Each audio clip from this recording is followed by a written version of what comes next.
let's play a little bit with the strength build, as I am very curious if it is still possible to one-shot people with the RKR dual lances. Because yeah, they nerfed that, yeah?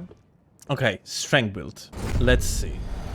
Can we one-shot effectively? No, that would be one-shot. Should be, I think.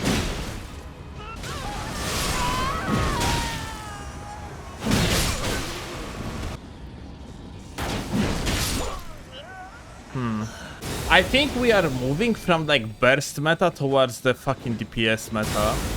From that what I see. 556. Is it consistent? 557. Heal, please. Did 1.7 apply the Ash of War nerf to RKR damage? No. Maybe it got shadow nerfed by simply giving it the same reduction, everything else got to 1.07. There is a chance. That's what we want to see. 1002 seems consistent. It is 1.8 multiplier on point. And despite that, we're dealing way less fucking damage. So yeah, the RKR is still 80%. The 1.8 applies to the new counter damage. Yeah, it actually makes sense if I like from that what I see here. Essentially, because of the counter damage nerf, they ultimately decreased the overall like one-shot potential in the game. You know what does that mean? Mages are even stronger now, and they have like the best fucking one-shot potential in the game for invasions. Still, I did a little check, and you can do 1501 damage with RKR. Jump L1. Okay, so essentially it is not a viable one-shot tool anymore. That is unfortunate, because it means that strength builds and dexterity builds are going to play pretty much in very similar manner from now on. It's gonna be mostly like a DPS gaming. That also means that we are probably gonna be moving away from the heavy lances into options like heavy pike, for an example, yeah? Like, we are going to check out this particular setup that we have with this stat spread.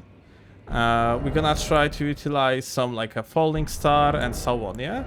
But what I ultimately want to check is actual viability of heavy pikes, because it seems like the best setup so far. It already was one of the best setups. It's just like, depending per situation, like for example in the duels, you could even like argue for that one being the best one. Now it might be actually the best in any way, shape or form. The problem is that it is like hit for 700 damage and leave type of setup. So it is good in the situation when your opponents do not heal around, but it is not that great in the situation when, like for example, you're in the invasion and then like players covering for each other and so on, yeah? When you are fighting against the gank of some sort.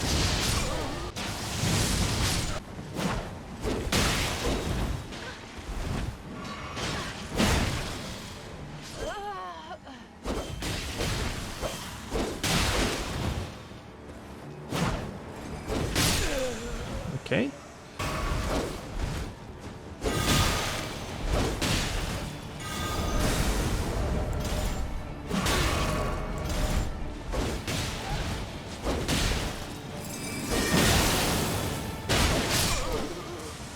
Fuck, I don't like it. Other builds have so much more to offer than this. We are going to test Qatars, because Qatars might be fucking good. So we have a Qatars here for the hard swap, and oh Jesus fucking Christ, please quit quickly. I forgot to put fucking RKR on it.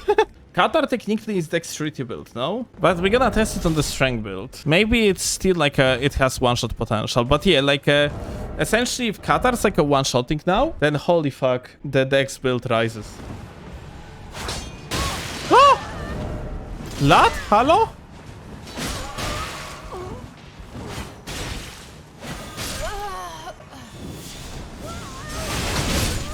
Okay, that works.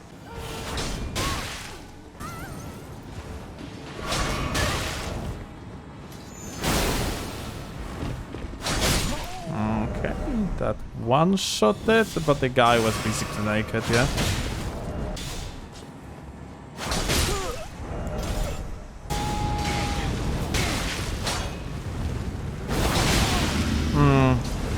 Actually full counter damage and it's still in one shot. Or maybe, no, it couldn't be counter damage in that case. I just realized. Like, not enough. I'm supposed to deal at least that 1700 with double hit. I'm pretty sure.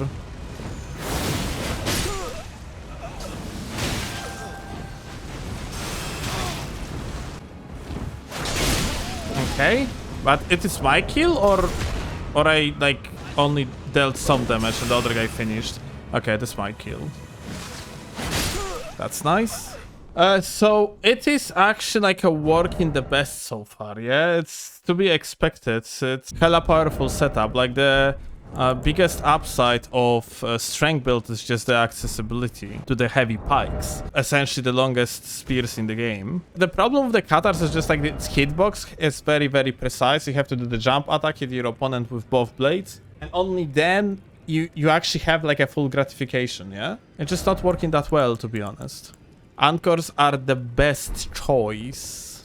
The problem with dual anchors is that it is very one-dimensional type of setup, yeah? Another strategy, rusted anchors, basically with the crack blade on the offhand and the main hand RKR.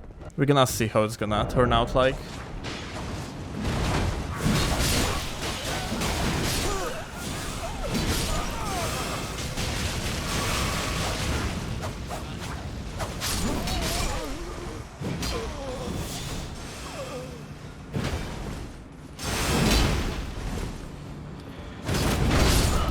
Okay, 30 seconds left. Let's try to get some kills.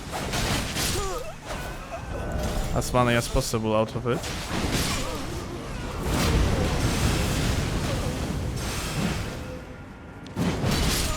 Okay.